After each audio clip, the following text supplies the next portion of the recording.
Start over. Take two. I'd like to welcome everybody to the Gateway School District General Fund Budget, proposed final budget information for the 2023-24 fiscal year. Please rise for the pledge of allegiance. Pledge of allegiance. Come on. Pledge allegiance to the flag of the United States of America and to the republic for which it stands, one nation, under God, indivisible, with liberty and justice for all. Thank you. Okay, I have a PowerPoint presentation. I also have a lot of stuff in spreadsheets. If you have any questions, feel free to stop me along the way. I'll try to be short and sweet.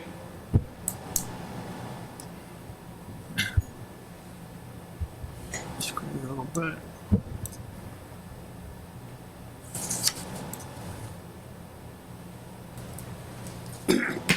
Okay, significant issues for the 23-24 school year. It's increase in prior year real estate refund. You're going to hear me hammer this a lot tonight. The Monroeville Mall property. We're going to owe them roughly $3 million. It's going to come from our unassigned fund balance. We do have $2.5 million sitting in our fund balance from last year. It'll carry over. We're going to have to designate $500,000 for this year. I was over at Mr. Dice's office. They're thinking it's going to settle in the fall of this year, which would be good for us. Mike, take 1 second for folks who don't remember why we're refunding this money. They've been paying their taxes face value for the last 4 years. We owe their assessed value on the next page. I'll scroll down. Where's it at? Right here. Their assessed value is going to decrease roughly $38 million, which is the equivalent of $826,420 in our revenue. But they've been paying it at face value, so we're going to owe them approximately $2.9 million for a period of 4 years. Essentially an appeal of their Appeal. Yeah, they appealed it back in 4 years ago, which would now be 2020. And it's been going back and forth in Allegheny County, and the feeling is they're going to settle this fall, and it's a win for them and us. I'll be honest, I'd say get the monkey off our back and move forward, because since I've been here for 4 years now, it's just been the elephant in the room. net result of empty storefronts. Yeah. Yep, okay, just want to make sure everyone understands that. So the next thing, the other big thing that's affecting us, the increase in employee salary expenditures.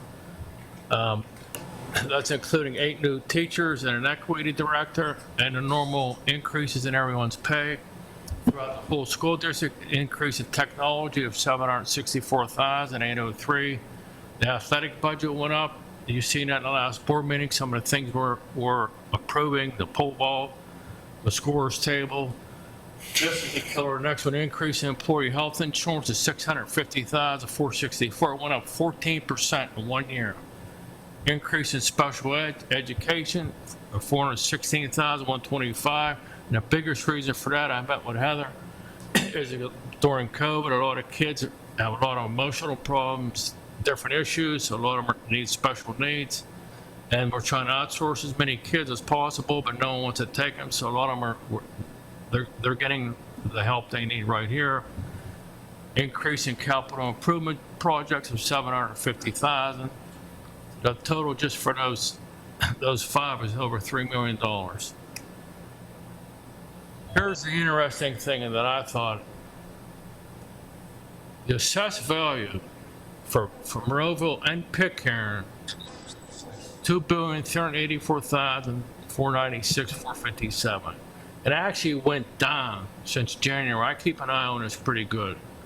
Of everything I do in my job, I love the real estate numbers. I'm pretty fascinated by it.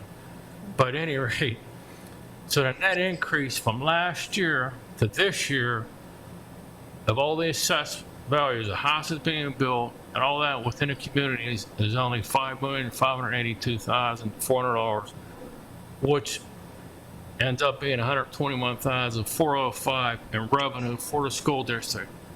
Just bear with me a minute. I'm gonna. So you do not have cents in these numbers, right? What's that? These numbers don't have cents, only dollars. Right? Yeah, the assessed value is what we base our millage on. We did He's it. asking if the numbers had cents. It's just Oh, dollars. No, sorry, it's there's no dollars. cents up there, Dr. Singh. And then So what were you going to say, Mike? I want to show you something I can get in my other screen here. Michael, how do I minimize this? Are you there? Yeah, I was muted, I'm sorry. So, Let me, yeah, get rid of this bar, give me 1 second. Okay, there you go.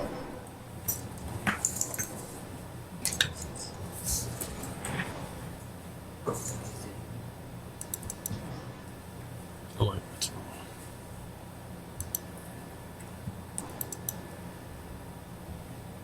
This pretty much sums it up. This is really fascinating. The assessed value, if you go to Allegheny County's website, they update it every month. Here's Monroeville as of May 5th, 2023, of $2,364,000. In January, it was $2,365,000. That's over $1.5 million in assessed value we lost since January till May, which is mind-boggling considering all the construction going on. The only thing I can think of, a couple factors. Allegheny County's behind their occupancy permits, or at the coma level ratio, a lot of people are fighting the appeals. So just from January till May 5th, we lost $33,000 in real estate tax from Allegheny County.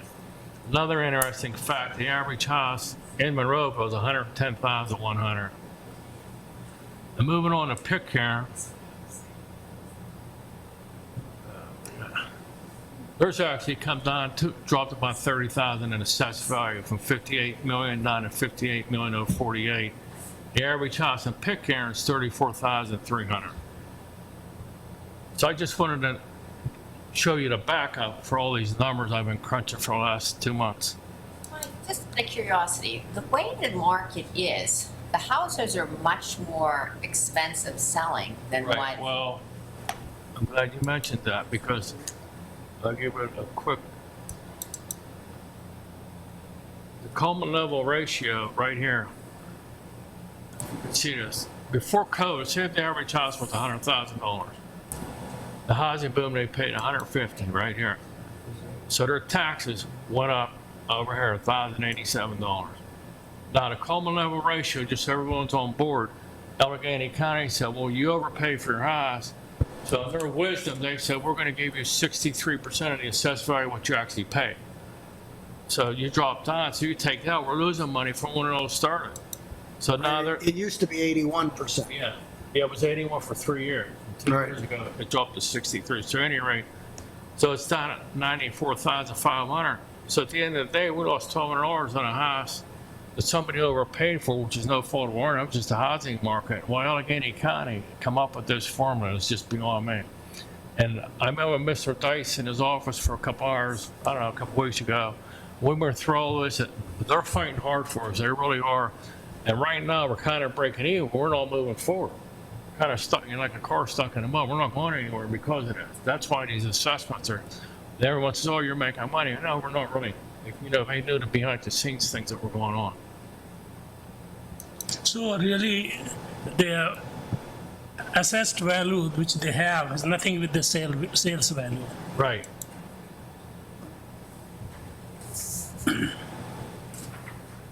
Okay, so we touched on that.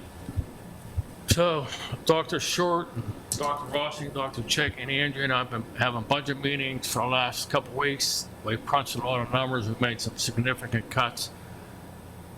And I'm going to start with our revenues. This is without raising taxes. Our projected revenues for 23-24 is $88,647,558. It's an increase of $960,000 from last year. Our expenditures for next year are $95,089,066. Believe me, I'm not trying to hit 100 million. That's not my goal. I want to keep this budget around 95 million and keep 9.5 million in our fund balance to stay at our 9 to 10%. which is a driving factor of getting, the other day at night at the board meeting, I mentioned the interest rate on a bond was 1.99. I worked with Mr. Shaw when we did the bond refinancing. The first thing Moody's does when they come in is look at your fund balance over the last 10 years. Hulk have a great fund balance of roughly 9 and 10%. With that being said, our expenses last year, this year, a little over $2.5 million. You can see our revenue's not going up because of the assessment mess with Allegheny County. Our expenditures are going up $2.5 million, which is a deficit of $1.6 million. This is before a recommended tax increase. Been working with Andrea and Dr. Short on the staffing, trying to get everything in line. Our staffing makes up 64% of our budget. This is another mess. This is what the state, the charter school, there has been no reform at all. The rates, I think, right now, I think the rates for our charter schools for our regular ed students are like 14 grand a year, and special ed students are like 29,000 a year. This is killing our budget.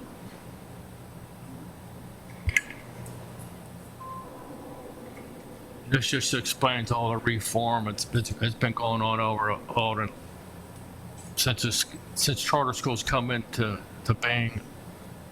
It's another political nightmare. This just shows you the graph. We've been pretty stable, about $4.5 million in charter school expenses for the year. Basic ed funding, the governor proposed $1.55 billion that's for the whole state, $187 million for special ed funding. The new governor does seem to be public school friendly. Gateways portion for basic ed went up $1,880,000. Special ed went up $353,137. So that total is $2,233,164. Back up one screen again. What's that note at the bottom? If for some reason the governor will pull the plug and say he's not doing this, then we would still have to absorb it in our fund balance. It's never happened, but it just got it, because they haven't approved their budget. This is just preliminary. I've never seen it happen, but we have to make you aware of that. Okay. So you're spending it before we get it? Yeah.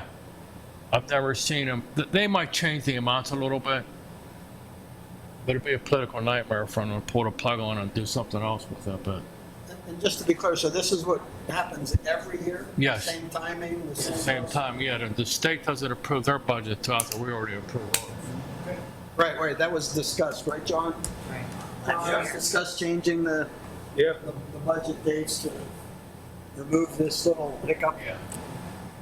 Do other school districts have their budget dates after the state budgets? Every school district has to be, we have to have ours approved by June 30th. And it has to be out for public display 20 days prior to that. Oh, okay. So we wouldn't even change. No, the state has to change their regulations Yeah. concerning when their budget is. Now, some positive, Or move our dates, because we're mandated to do this. sorry, Mr. Sorry. My bad. Now, some positive news, our Pacers rate went down from 35.27, I mean, a lot, it's just crazy. It's been climbing and climbing, and they're going to drop it for 1 year to 34%, but the net saving to Gateway is only $41,453. And you can see our Gateway's portion of Pacers is about $12.5 million a year, and we get refunded half of that from the state.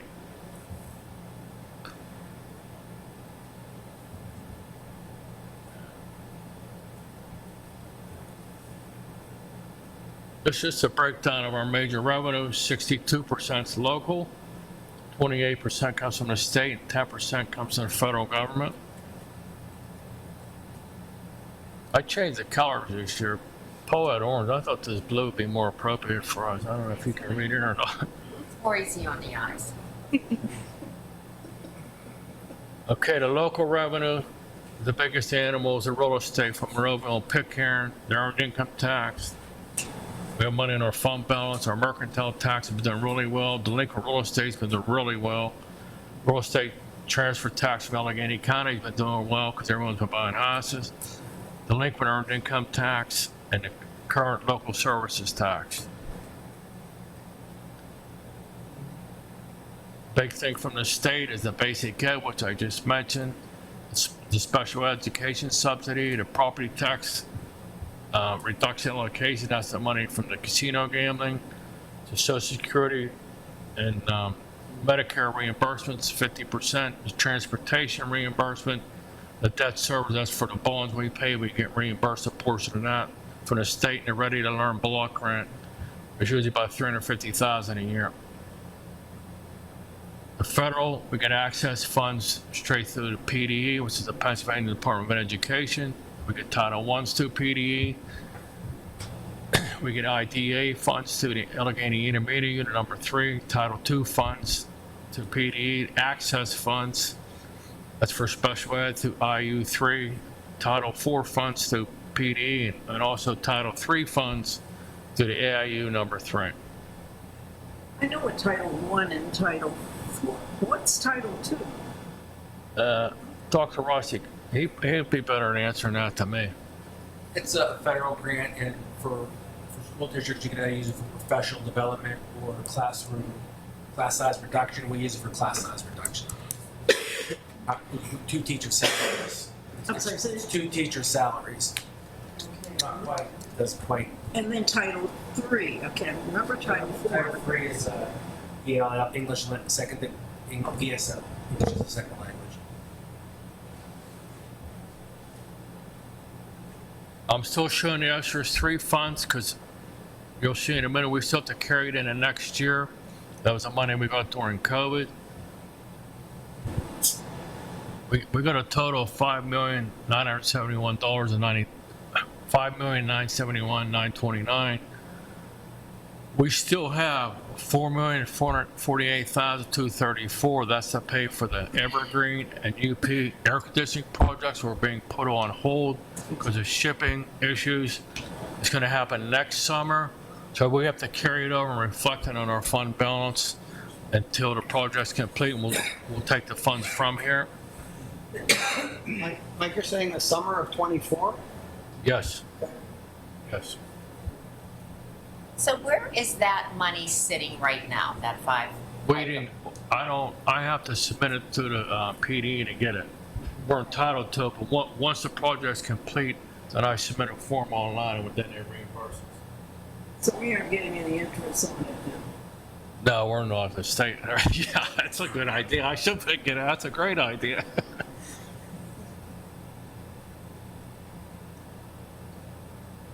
Our top 10 revenues for 23-24, the current real estate's $48,129,503. That's without raising taxes. The basic ed subsidy went up to $10,375,480. Retirement reimbursed, like I mentioned, was a little over $12.5 million. The state reimburses half of that, which is $6,315,000. The ESSER 3 money, the $4,448,000. The earned income taxes. It's part of one of our biggest things has been increasing since COVID. Everyone's back to work. A little over $4 million. We have to take money out of our fund balance at $3,800,000. Keep in mind that $3 million that's allocated there is to pay them all off. The other $800,000 will be to balance the fund balance. Special education subsidy is $2.9 million. The mercantile tax, which is doing really well, is $1,926,000. The state property tax reduction, that's the money from the casinos, $1,840,000. And the Social Security and Medicare reimbursements, $1,405,000. Mike, what do we have in our fund balance? Right now, it should end up about 12 million. We take us 3.8 down, it's gonna be about 9. But I want to show you something interesting about our lovely politicians here in a minute. Sorry. No,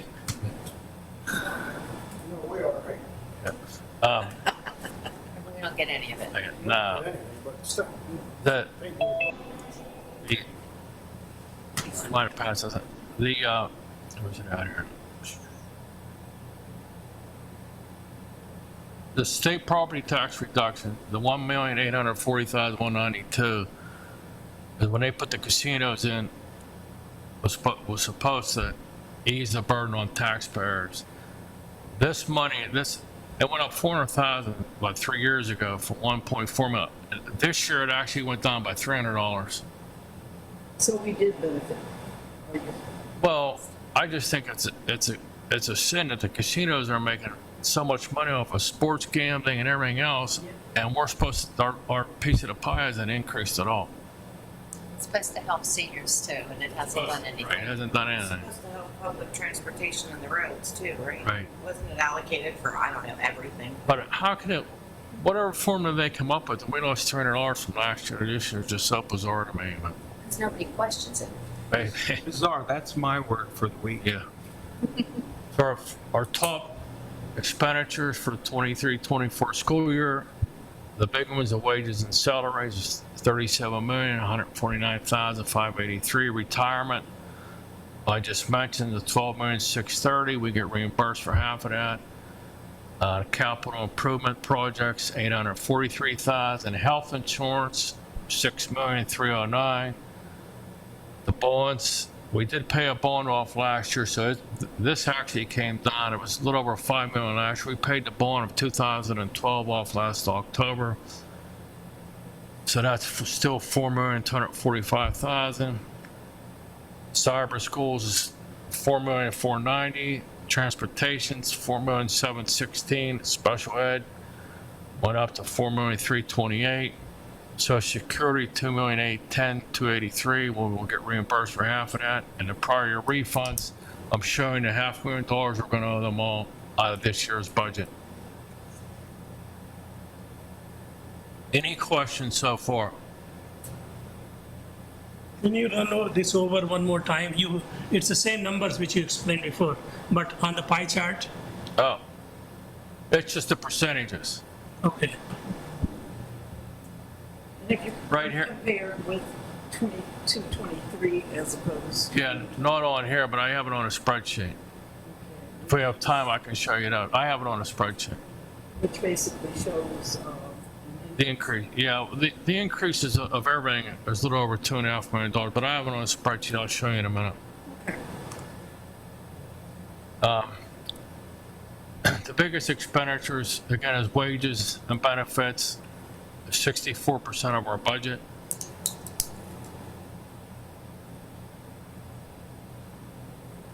We've been working, like I said, we've been on various budget meetings, gone through everything, making cuts as we see necessary.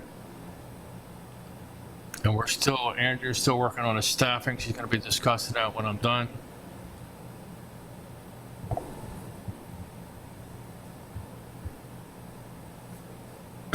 Right now, at the current millage of 21.7479, we're still the 14th lowest millage rate out of 42 school districts in Allegheny County.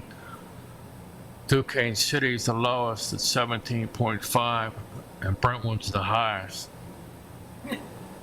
I know. Brentwood, Yeah, isn't that crazy? walking school district Yeah, we have no buses. with no buses. Okay. This is what some of our neighbors are doing. Plum's a little bit lower than us, but this is their last year mills. They haven't set their millage yet. Woodland Hills is East Allegheny's higher than us. Penn Hills is definitely higher than us.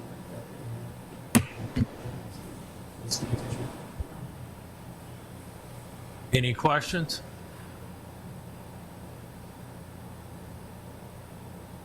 This is just a brief summary of the assessments that are going on back and forth in Allegheny County. So bad sometimes we do refunds and have to go back over a period of 2 years.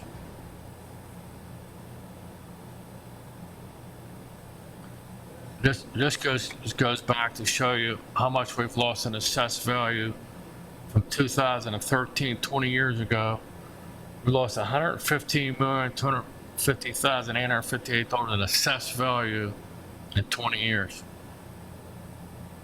Say that again? Since 2013. The assessed value has went down from $2.5 billion to $2,384,499, which is $115,250,858. The assessed value in the last 20 years has went down because of the way Allegheny County does their assessments.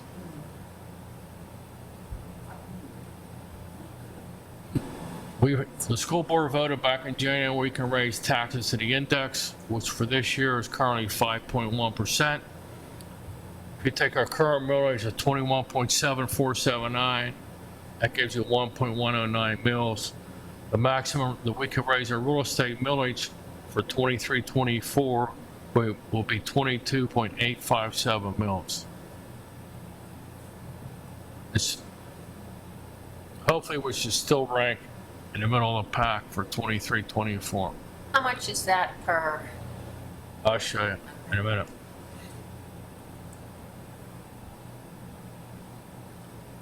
So with that being said, if we raise the taxes to 22.857 mils, at the end of the day, it would approximate $2,641,508 in additional revenue.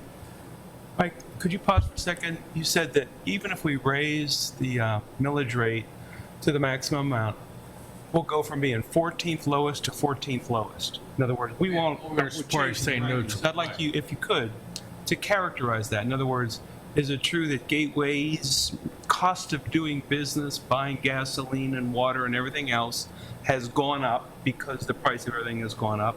But it's the same with every other school district, so they will probably also likely have to raise their millage again.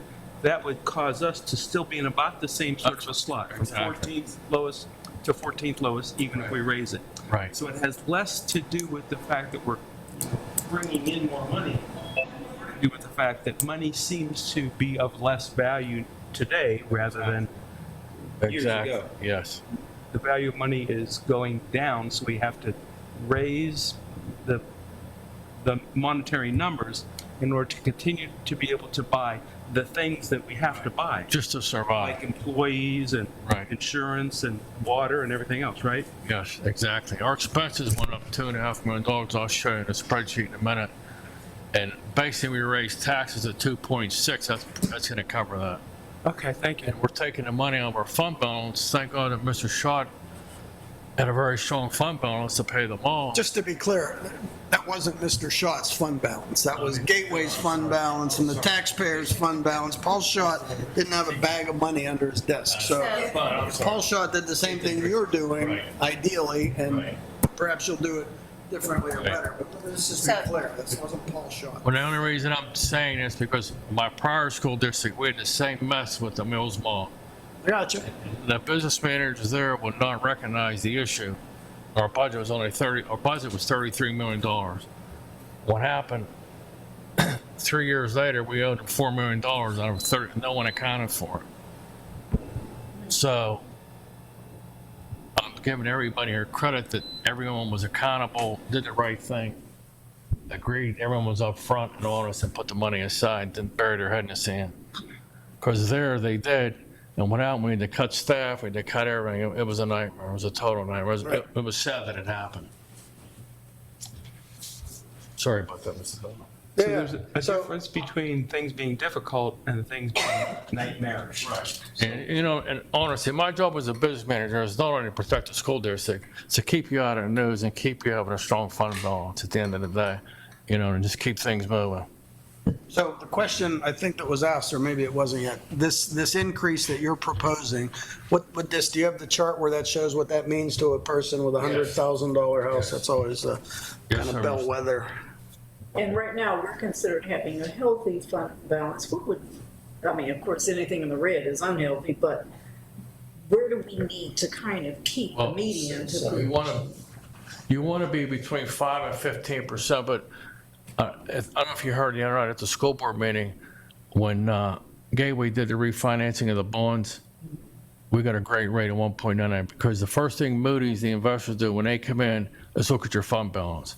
It's kind of like you having your house and having a mortgage and you have a lot of equity and you go to get a loan, you're going to get a better rate. Credit rating. That's the same thing, pretty much the same here, the same way to look at it.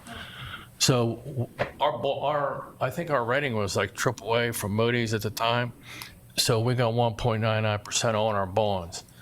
And it's been consistently at 9% because everyone here has done a great job of keeping things in line, being upfront, being honest, knowing what's going on is half the battle. And everyone here has done a great job since I've been here. I've been here 4 years, and it's amazing how everything is rolling. For as big as this school district, it runs a lot smoother than the school district I came from. But that being said, you want to maintain a strong fund balance. And I'll get to your slide in a second here, Mr. Bova. So here's the part of the tax increases. Employee salaries, like I said, 685,000. The technology, 764,000. The capital projects, 750,000. Special ed's going up. So by raising taxes, there's nothing left. That's why we're taking some of the money out of our fund balance to keep our fund balance at 9 or 10%. Okay, here's the, if we raise taxes, the 5.1 index, that number, that median value just came from a chart I showed you from Pitcairn and Monroeville. So their taxes for someone in Monroeville will go up on a $110,000 assessed value house, will be $120 a year, which would be $10 a month. Pitcairn's medium taxable value was $34,300. Their taxes would go up $38.37 a year, or $3.20 a month. Any questions on that? I mean, month calculation is not necessary because I pay taxes once a year. Right? Yeah. So the second line is the valid line, $120. Well, that does matter to other people who have a mortgage because a lot of theirs. Oh, Right, it's gonna go I up. see. Comes out every month. Comes out every month. Transparently, but it still comes out. If it is linked, right? If your tax is linked to a mortgage, Right. if you're paying separately, then separately. This is the gaming that I was telling you about that it went down $300 from last year to this year.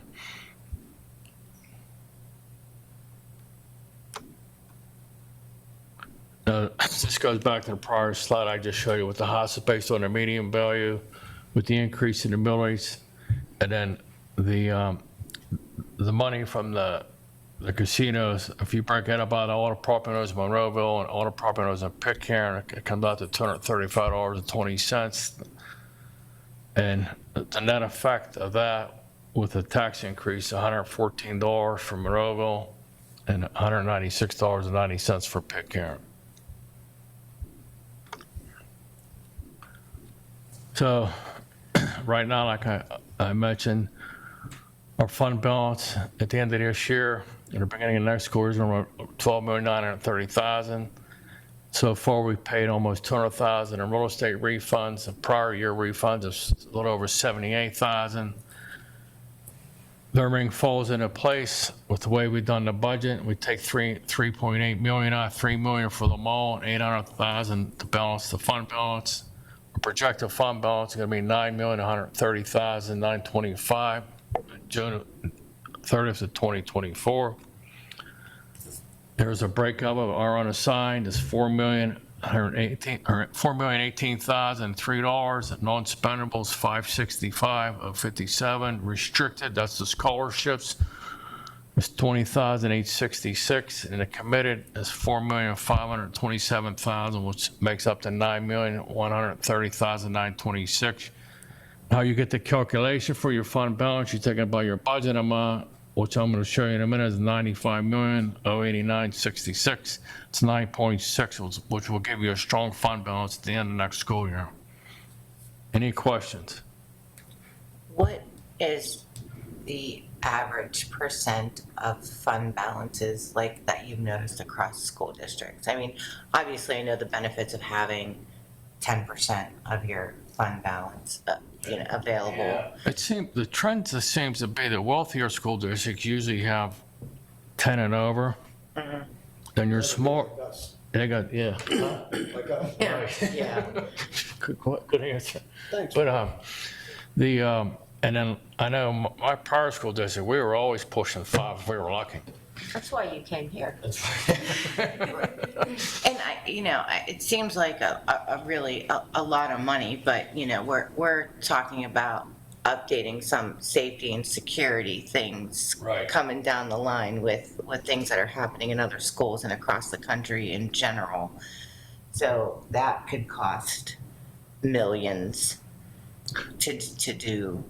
to do that. So it's not like there's just 9 million, like, hey, we're good, see you later, right? Like, Like I said, everybody here, and I commend you for being conscientious of this, it's why the school district's doing really well and able to do a lot of things you've been doing with the capital improvements, the staffing, everything, because everything's been, everything's been in line.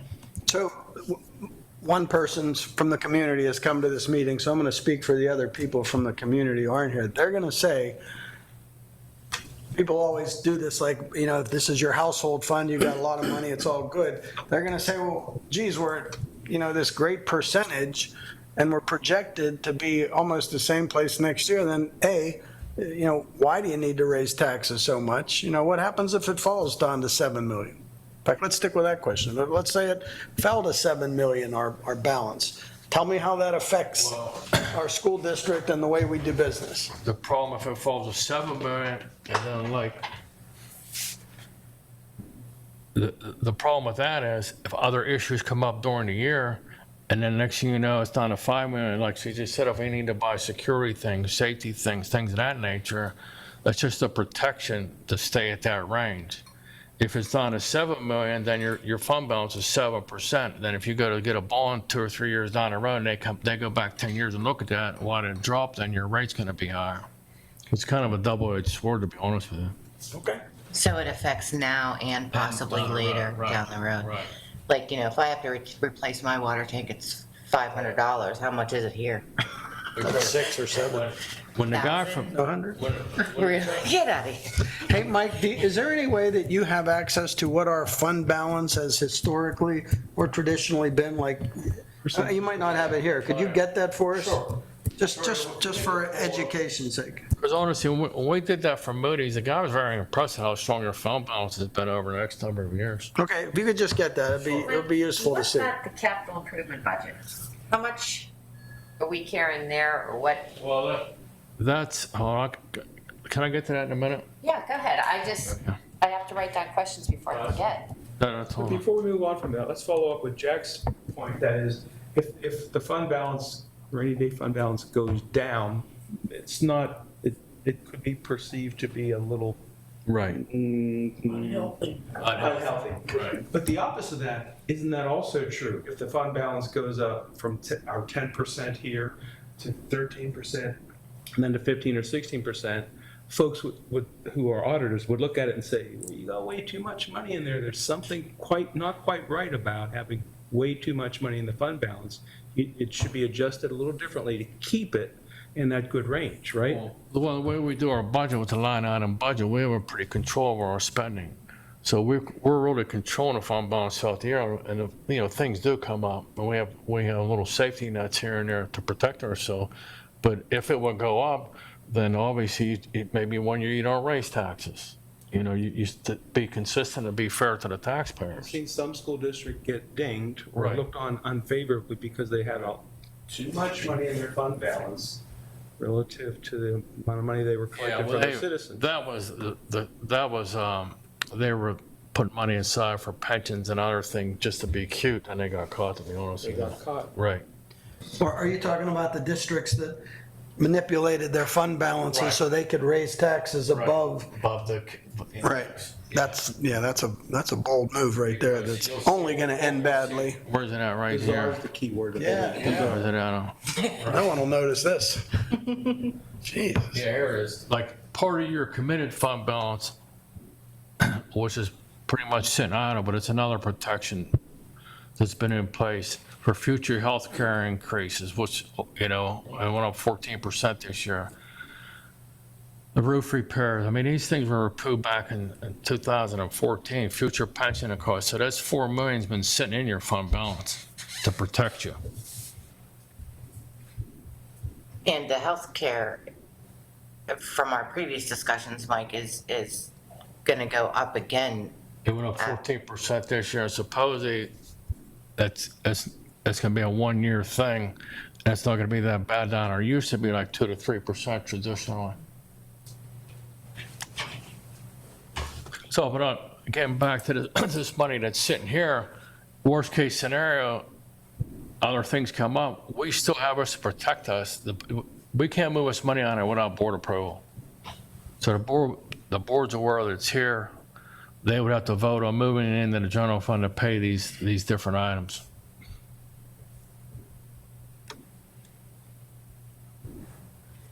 So with all that being said, like I said, our fund balance at the beginning of 23 is gonna be 12 million. We take 3 million for the mow, 800,000 to balance the general fund. Our ending fund balance projected, and next year is gonna be a little over 9 million. We're back at 9.6, which is pretty strong.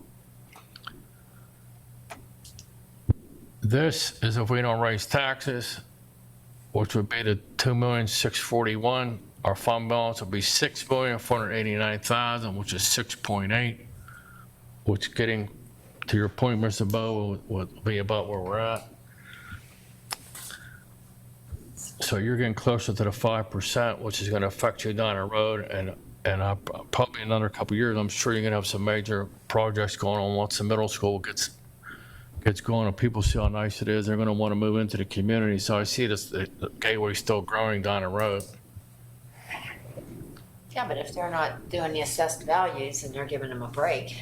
Well, yeah, that's out of our control. I agree with you.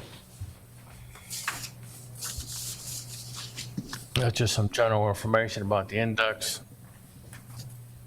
Anybody have any questions? Let me jump into that spreadsheet. What is our comparison from the delinquent taxes that we're collecting to what we are being charged? You mean from Keystone? I mean, sorry, no, not Keystone. Dice. No, Dice. Downtown on us. Our wife's office close. That's right. Back to your capital budget fund. Trying to move us over.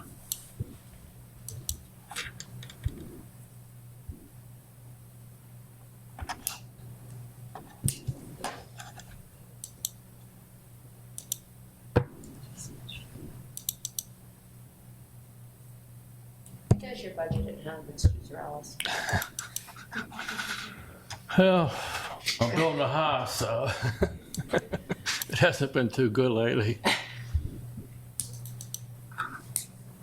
But I do have a strong fund balance. Okay. Here's what you wanted to see. Let me see if I can.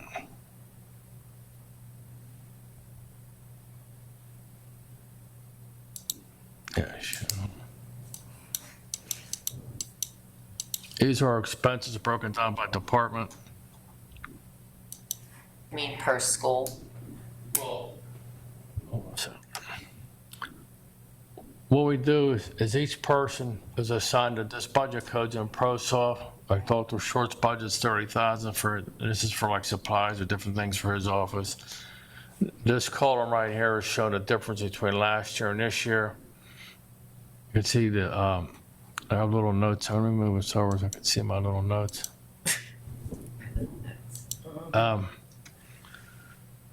Again, so what I'm beating up, salaries went up because there's 8 new teachers and an equity director. This is my budget. This is where all the bonds and refunds, utilities, and things of that nature come out of. It actually went down because of the bonds, but then the mall refund would come out of my budget too, of $500,000. For the equity director in case This is the healthcare increase. The building budgets are pretty consistent, I will say that. And then Micah's budget went up 764,000, but in Micah's defense, we're using more curriculum and more software instead of buying books. So that's why his numbers are inflated. Mr. Jack from the middle school's went up, obviously, because of moving into the new middle school, they're probably gonna need a lot of new items. Dawn. I'm pretty sure that new school's saving us money, Mike, so you might want to check that again. I am absolutely certain I heard that. And then maybe once we get in it, huh? Oh, yeah, there's always something. Um, Why are we even still listing Pitcairn Elementary? Good question. It's just been there because of the codes, the way when everything's done and it's past the budget, I take this spreadsheet with those numbers and I upload it into ProSoft, our software, it grabs those numbers. And every month, since we do a line item budget, we're able to go into ProSoft and print reports out and track what everyone's spending because of that number right there. So we leave that in there, that number in there, even though it's zero. If not, ProSoft gets real goofy if you try to upload it without it, so. You can't update stuff. Sometimes you can, I don't know, sometimes you can do it pretty slick and other times it doesn't. But those numbers, when I go into ProSoft, I can designate who I want to see every month. The co prints a report for every building and sends it to them. So they know where that's when the board approves the budget transfers, if they're going over their budget, one, say in supplies, maybe it'll transfer from here to there, say, hey, you got 5,000 sitting over here, we'll transfer it over here. So it's the configuration of the software used from the Right. Excel spreadsheet. Yeah, thank you. Thank you, Thank you, that's a good answer. Ms. McBride. And if we start seeing something at Pitcairn Elementary, Yeah, no, I know. You know, I thought the same thing, and then Paul explained it to me when I first started. I said, I got it. Is Northern Pike School up there somewhere? It's not up there. I know Kurt Martin drug-free funds, but at any rate, Dawn Hall's budget went up, like I said, for some of the stuff he's buying for safety reasons. Heather's budget went up because of special ed. And then this is Bob's, it's a little confusing, but Bob Brown's budget here, Paul had everything for Bob Brown for his capital improvements and his regular budget into one number. I separated it out so you could see what's going on. So his budget for his maintenance supplies does include this one, Paul set aside, or Gateway set aside, I'm sorry, $1,250,000 last year to cover the turf at the high school, which is coming out of the general fund. So why is I'm sure we ask this every year, why is the cafeteria fund not listed there? Because the cafeteria is a proprietary fund, and it's its own animal, which is really, it's pretty simple compared to this whole rigmarole, to be honest with you. Would it be better, though, to put it You under? can, it's state guideline, you can. It's called proprietary fund. Proprietary. Thank you. This is a general fund. At the end of the year, like when the auditors are here, they actually close the books as of June 30th, and everything has to balance. His is more like, kind of look at it as like running a business, Martin's budget. So here's where the number came from, the increased expenses of $2,580,000 for next year. Any questions? Hold on.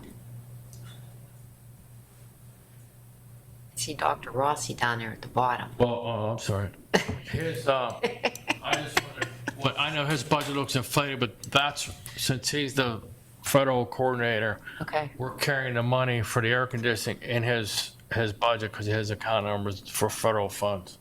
Okay. When the air conditioning project's completed, it'll come out of there. So his budget is only $311,166. Only, okay. Any questions? So air conditioning means what?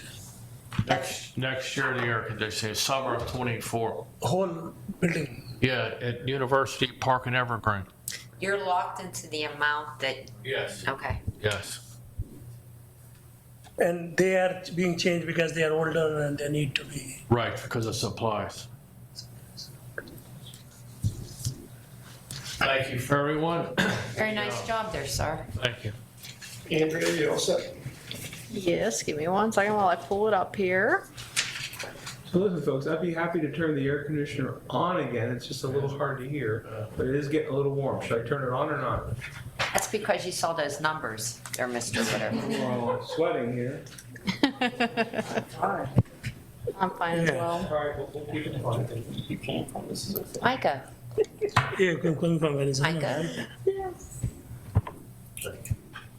Thank you, Mike.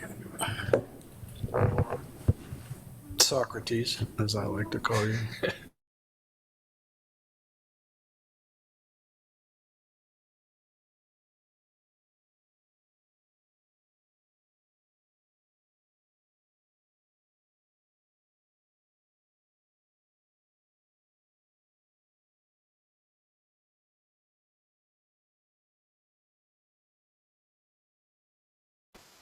Okay, do we have to pledge again? Okay. How much would you say we're putting out with our cyber program? It was like $4.5 million. If we would do it in-house, what would the, I'll be honest with that. I don't know who handles that from the high school. You know, because I know they do some stuff to the Allegheny Intermediate now. Right, but if we had like our own cyber, like PA cyber, what would that take? 6 teachers? Dr. Rossi? The problem is you have to get those students back, and there's no guarantee. So whatever that number was, how many students that accounts for, you have to get them back in order to capture the money. Right, so you're saying cyber, do you mean that the charter number we're losing? The PA, yeah, the So- PA cyber, the people we pay, PA cyber, we pay 4 million a year to. And then there's another didn't I see 4.9 million for charter? That's a combination. It's a combination. Oh, for both of them? Okay, so do we know how much is which? Not off the top of my head, but because it's combined in the codes. We can share Yeah, you know. scrolls, we've looked at that in the past. So maybe even students who attend Propel Braddock Hills and Propel Homestead and Propel Pitcairn. Right. And do you remember roughly how many of those kids we have? I think I asked you this a while ago and I forgot. Out of 53 students at Pitcairn. Going back to whenever it closed, it was a hit of almost 3 million at the time. Right. So we have over time significantly brought those students back. so if we could bring those back, who's to say we can't bring the other ones back? If we had something to offer them? It's my question. I mean, that's my question. It's speculative, sort of, the build it and they will come thing. What method did we use to reverse the trend of Propel? Did we do a specific thing, or did people just realize Propel's not Solid test the thing they thought they were? academic integrity. Well, like Mike even just said, when people see Go away. the middle school, people are going to want to move in when they see facilities and everything like that. So if we have the programs to offer, who's to say they won't come? Oh, yeah, no, they absolutely might, yeah, and again, it worked a bit with Propel. That was a ton of money. Was it 100, I can't remember, 100 and, Well, we were 160 kids at one point.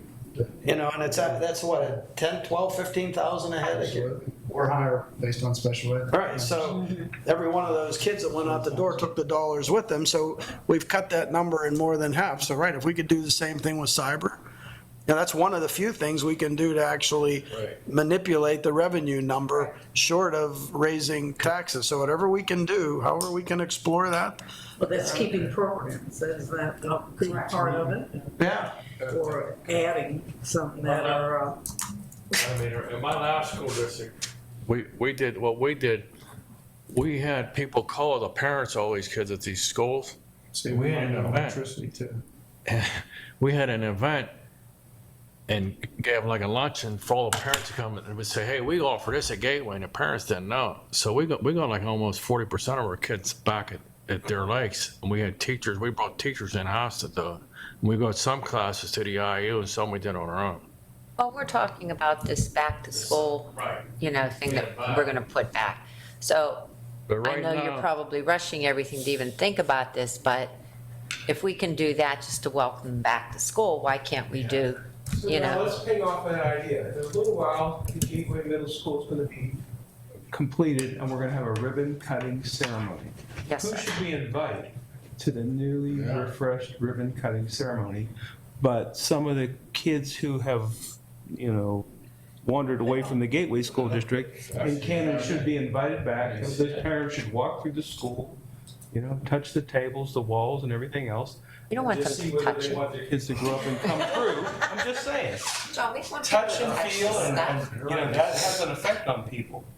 right now, we're paying $13,289 for a regular ed student and $36,719 for special ed. Yep. So do we have, out of curiosity, do we have any plans, before you get, I'm sorry to get into yours. Anything that we are looking at with Moss Side Middle, since Sunrise, that's not happening. So do we have any plans or anything for Moss Side Middle? Actually, Mr. Brown and myself met with. Mr. Brown, Michael Brown, or Robert Brown? Bob Brown. Okay. Well, with the Allegheny Intermediate, they want to rent two classrooms. I'll have it on for the board meeting next week. I just got to review what they want to pass and what they won't pass in the past. I'd like to up it a little bit. But I think they want part of the nurse's office and two classrooms. It's for their DART program. Correct. Well, that's great. I'll have it on for the board on Wednesday. Not surprised at all. Is that the only thing that we have that we're looking at? Right now, that I'm aware of, yes. All right. Okay. Go ahead and kick off the staffing portion of the discussion. I'll try to stay away from dollar signs for everyone's brain here. Fortunately, we're still gonna have to worry about math though. This is a recap of the positions that changed last year. As you can see, those that are highlighted in Gateway Gold are ESSER's funded positions. Additionally, the ones with asterisks are noted for additional roles due to increased enrollment throughout the district. So just important to keep in mind, we had 16 one-year hires last year to fill the various voids throughout the district. And throughout this current school year, we have also had 3 retirements. So we are having quite a few positions to fill. Some of those one-year hires also filled permanent vacancies that we could not fill from within. Here's a recap of the elementary school projected numbers for enrollment for next school year. You can see each building is outlined along with the various grade levels, the enrollment levels currently, along with the anticipated teachers, or anticipated enrollments along with the anticipated teachers, and the average class size for those various buildings. Hold up, please. I'm looking.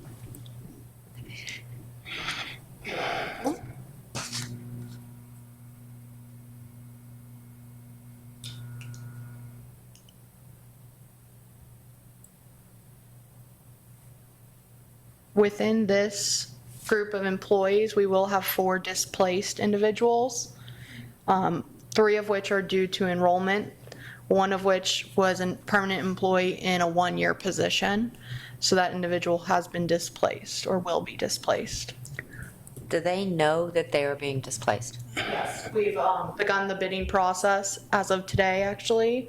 We met with those 4 displaced teachers prior to this meeting to allow them to start choosing which positions they are interested in. We're clarifying 1 role at this time, but the hope is to move forward with opening up to all of Gateway employees for bidding next week. So just to explain, so where are the displaced columns? What I see is enrollment, teachers, some teachers and average cost. So says just 3 columns, right? Yes, So- they are not outlined in this Okay. graphic. They are just notated in a later slide, I believe. Okay. So say CSC, for example, first column, kindergarten, so 71 people are employed, enrollment, 71 students, right, total? Yes, And there are 4 teachers. correct. And then what is the next column? 17.7, oh, so average class size, okay. Yes.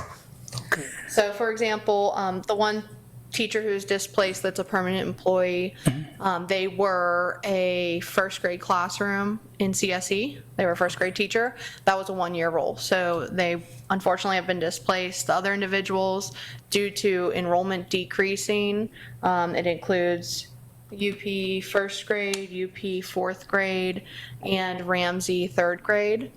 We had to decrease the teacher count for those grade levels at those locations. What you've seen in the past, that once the school gets closer in the fall, you see enrollment increasing. Say, how do you account for it? Because kindergarten in particular, how do you account for the fact that they wait till August last day? So the displaced teachers, we still have building subs, I believe, that has been pulled into teaching positions. Correct or have not? We do not have any building subs as of right now. We still utilize Kelly Services for that purpose. Okay. All right, I'm just thinking, go ahead. In the event, for example, one of the teachers that are displaced, they've provided the district with a letter of interest to say, I have thrived in my fourth grade classroom. I would love to be able to retain a position at this level. While I understand we currently do not have one similar available, should we get closer to the start of the school year and the need be present, I would like to request the district to honor a transfer for me. So those are options for teachers who are displaced and would like to make a special request. As a general rule, if it makes sense and it's not the 11th hour before the day before the kids are in the classroom, I can't imagine why we wouldn't do what we can to be able to accommodate. But that's the situation at hand. So if they're displaced, they're not furloughed, they just have to take a different position? They would potentially be furloughed if we did not have positions available. But because we do anticipate openings, they will be moved to another classroom. Okay, And they'll get the first pick at the bids. That's okay, how it'll work. okay. So displaced versus furlough, they're out, I mean, basically. And displaced, they're, Their position's eliminated, but they're being absorbed in another role, is the best way to explain that. That's good. Dawn, is that, That's correct. no, I mean, you guys are all okay with that? Grant was aware of that, and Grant was there for the I guess, bidding today. Yes. So we're working on double checking a few items from that, but our anticipation is to be able to distribute the bid district-wide as of next week. Okay. With the middle school, Mike Jack was kind enough to pull this lovely data together for me with regard to the various enrollments across the 4 grade levels, the core teachers for those grades, and then as you can see, the average class size is depicted there. Is there anybody displaced in the middle school? We do have 2 individuals that will be displaced. However, they chose to go into 1-year positions knowing that a displacement will take place at the end of that. So The 1-year positions, are they doing away with that position, or why is that 1-year position being gone? So these positions are the ESSERS funded Math IST and ELA IST positions. Those positions, while the ESSERS funding has dried up, so there will be no availability for those positions to be renewed this budget, we are looking to have similar circumstances established for teachers to be able to utilize their duty time to fill the role of math lab and ELA lab to be able to help continue to support and provide these services to students. How many 1-year positions do we have? As I said, 16 1-year hires for this year. And is that just due to things opening up, or? It varies. Both ESSER's money was earmarked for some of those learning loss situations, in addition to increased enrollment. So it just varies, and the general rule is if a position's new, the first year it's a 1-year position. If the second year it's again needed based on numbers and or the district's decision to continue that position, it then becomes a permanent vacancy. So yours, go ahead. So we did that 1-year position with the dean of students and that teacher in the science room, right, that we had to replace that dean of students with. So Correct. are we making the dean of students a permanent position now? Due to us moving to Gateway Middle School, we will do another 1-year enrollment for that role, or 1-year contract for that role. What does moving have to do with it? I mean, is he doing, At this time, I believe that was our assessment was, since we are going to a new location, we have the ability to renew it for a 1-year basis and then assess how things are continuing to progress and if we need to make it permanent from there. Okay, like you were saying, the math and the ELA, the 1-year positions that they've had, the ones that will be furloughed. Did it help the students having those in those positions? I cannot speak to that. I will divert to Dr. Rossi and Dr. Chakey on that one. Yeah, I think, especially within math, because we know that the data in the middle school shows that we need some help around math. So that additional person in the middle school assisting with the math instruction definitely helps. So then how are we going, I hear you saying that you're going to pull in like study halls and that, but are they going to be as focused as this position was that we're eliminating? I think so. We're going to have to do some adjusting with teachers and some of the resources that we have there. But we've been talking with principals about being true instructional leaders and getting into the classroom and assisting teachers in some of this stuff to look at some of the remediation that's needed on a case-by-case basis with students. Okay. So are we going to have math and English, or math and English labs within the new middle school? Writing labs, math labs? Not necessarily writing labs, so to speak, but resource areas to support student remediation, which comes in the form of math, ELA, or biology. Or sciences, I should say, as well. have you, Dr. Rossi or Dr. Chakey, have you gotten any input on how effective or not effective the dean of students has been in with the other administrators in the middle school? Yeah, I've gotten a lot of feedback from Mr. Jack and also Ms. Love, in that the Dean of Students has done an excellent job in freeing them up with some level 1 infractions and really just providing them more time, to get into the classroom and take a more academic focus rather than some of the managerial tasks. And he's done a nice job in pulling some of that for them to be freed up. Do you know on average how many referrals the dean of students deals with daily? I don't know on average. I know that he does a lot of the level 1s, like a student is sent out of class for talking or something like that, or a student leaves without permission, or something like that. He'll handle, and he'll make parental phone calls to keep that off of their desk so they can focus on some of the other things. And like student conflict that doesn't arise to a big level. So I talked to Mr. Jack, and he's said the same thing, and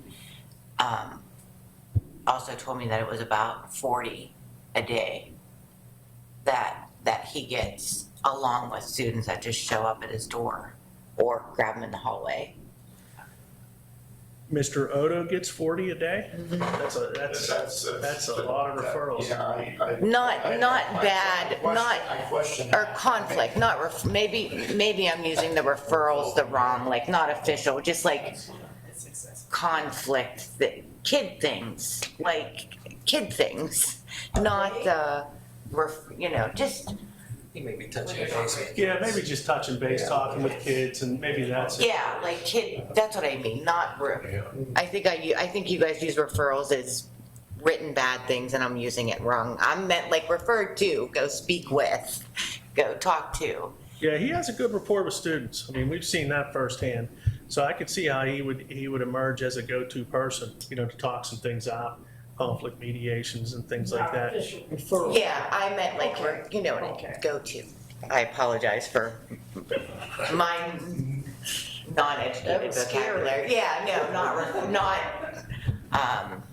I just, but if you do like another 1 year, doesn't it leave that science teacher and him both wondering like what's gonna happen next year? Like, do we think the conflict, I mean, I know we're getting a better building and a little bit more room and more space in that, but with, The idea behind that is administratively, we would always recommend that in lieu of a dean of students, an extra principal would be the recommendation we have, because that does more to assist with the evaluation observation piece as well, to free up everyone. That would be our recommendation if we decide to move forward with a fourth principal after next year, because we want to assess how that building goes. okay, I thought he was getting some of that so that they can do their administrative duties. Well, as a dean of students, he would not be going into the classrooms doing the educational leadership piece. Right. But it frees them up. I know different schools have different names for whatever, or different Right, positions. descriptions for dean of students, okay. Thank you. I'm just curious, we have enrollment of 8th grade. Do we get more transits in certain grade levels, you think? Or they just follow up that Peaks and particular? valleys, if you take a look at grade 6, you see how low it is. Yeah. Peaks and valleys. I will say some of my decision, like I wasn't in this school district to begin with my kids, and they went to private school. But when I did move into the school district, I kept them in private school because at the time it was a 7-8 building. So I kept them until 7th so that they didn't go into the high school at 9th, not knowing anyone.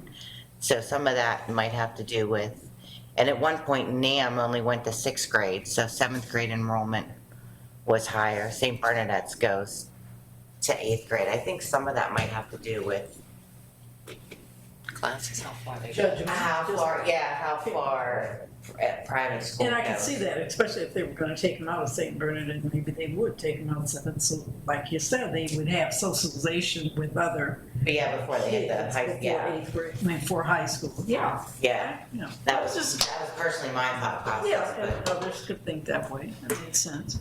Okay. Are we good with moving on from this slide? Thank you. That was bumper slide. The next will be the high school enrollment. This one was easier to organize based on the core classes. So again, depicting the various sections being taught and the class sizes based on that. How many teachers per course subject do you have? So it varies because, and that's why it's broken down by sections. Based on the contract, teachers that were hired before the 03-04 year are required to work 5 sections or teach 5 sections a day, whereas anyone beyond that is 6. So that's why it's a little bit easier to manage in this capacity. Okay, go ahead if you're talking, I'll ask questions after. Okay. Can you go back, please? Yeah, so what is 45 sections means? That means there's 45 classes being taught throughout that school year for English. 9th, 10th, 11th, AP. I see. How Everything. many social studies teachers do we have? Yeah, like, does everybody have to take social studies? That's all. Because I was told that they requested another social studies teacher. I didn't know if that was put in or.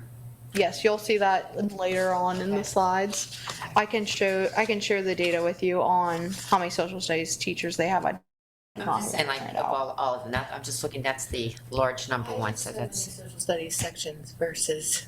Multiple electives, different. Oh, fall under social studies. psych, econ. Yeah. I actually should have known the answer to that, shouldn't I have? Uh-huh. No worries. Okay, and then as of right now, this is the various changes that we're anticipating for this school year in our professional teaching positions.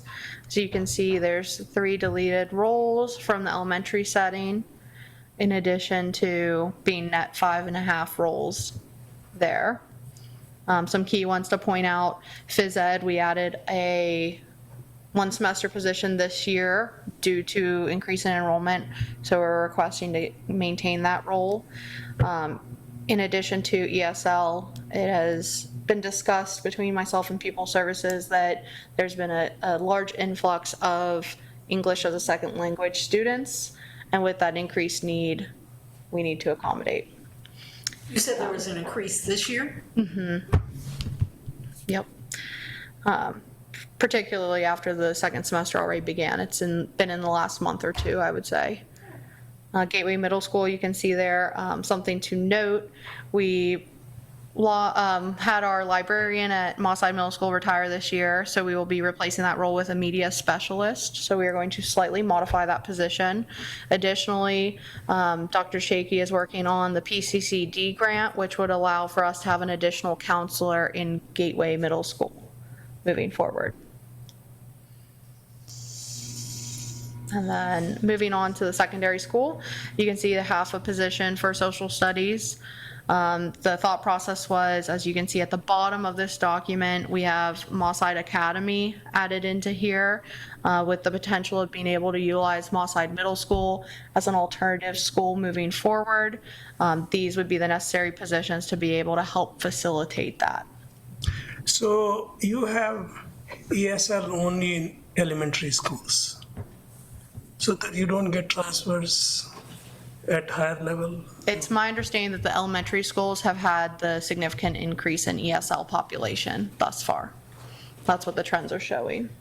Yeah, because mine was also English as second language originally, right?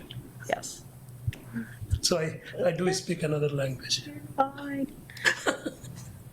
So I feel like in unity with those people. Feel represented. I appreciate it. Okay, so you're talking the secondary, the Mosside Academy. Mm-hmm. Never mind, go ahead, I'm talking to myself, I'm back. You're fine. Go ahead. Okay. And then just some of the overall staffing notes, as I said, I have 17 on here, so I must be missing one, I apologize, but 16 or 17 one-year hires for this school year due to enrollment in ESSER's funds to help support regaining learning loss from COVID. Moving forward, we will have 4 elementary teachers displaced if we move forward with the anticipated budget proposal as provided. 2 displaced at the middle school setting that will be a part of the regular bid pool. Additionally, math lab, reading labs will continue through teacher assigned duties as allowed in the contract. Notable departures were CSN, librarian, and second grade teachers from this school year.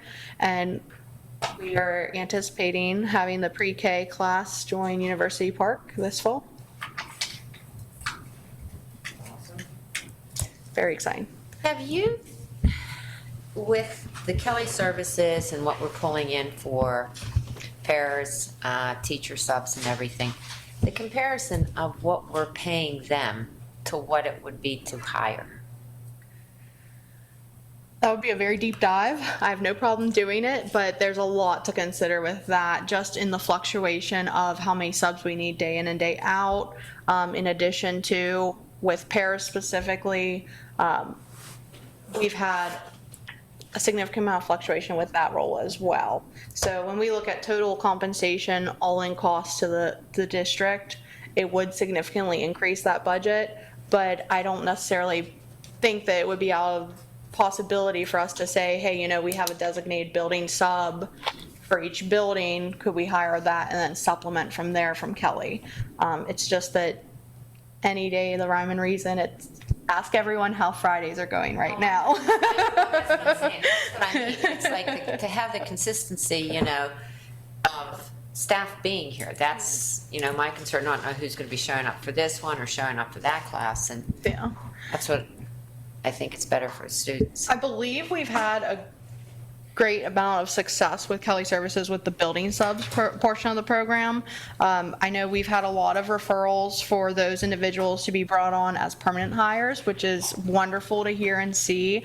It kind of allows us to honestly take that 1 year step with those people without having to commit all into that position as well. So it's a good trial run, and we have the luxury of being able to say, hey, this isn't working out, please no longer place them within our facilities. So there's a lot of pros and cons to really consider as a whole, but it has worked to our benefit in allowing an additional pool for us to tap into to draw potential new hires from. Like I could say from our one semester hires, at least 3 of them came from Kelly Services this year, and all 3 have worked out phenomenally for the district, and all are very much interested in moving forward with a career with Gateway. So it's kind of why I'm hoping to get a jump start on the bidding process so that we can move forward and start to interview and bring in individuals to see who's best fit for joining our team. Do we go through anybody besides Kelly? We only utilize Kelly Services for Kelly subs, or for subs purposes. And we will actually very likely be moving from Aviana to Kelly Services for paras next year. CSN that you had up there, is that nurse? That was the certified school nurse. That was Miss Bishop. Okay. So, and we filled her role with one of our staff nurses. Okay. I'm curious, the reason that they even began using the Kelly Services versus when we had, I guess, the administrative assistants doing it, because most of us had such a good rapport with them. They would call us at home if we wanted to come in and different things. But with, you're saying, with the, what has occurred, even with the extra expense, it still has benefited us. Oh, yeah. Yeah, that move was primarily lack of subs. So, many schools outsourced to that. Okay. Hey, we had 2 first-time people doing our good job. Thank you. Fresh ideas. Yeah, it's what you need. Yes, yes, light. Yes, thank you. Thank you. For those guys on the Zoom, I think we're about done, so we're closing up and we're turning the lights out. So thank you guys online. Thanks for stopping by.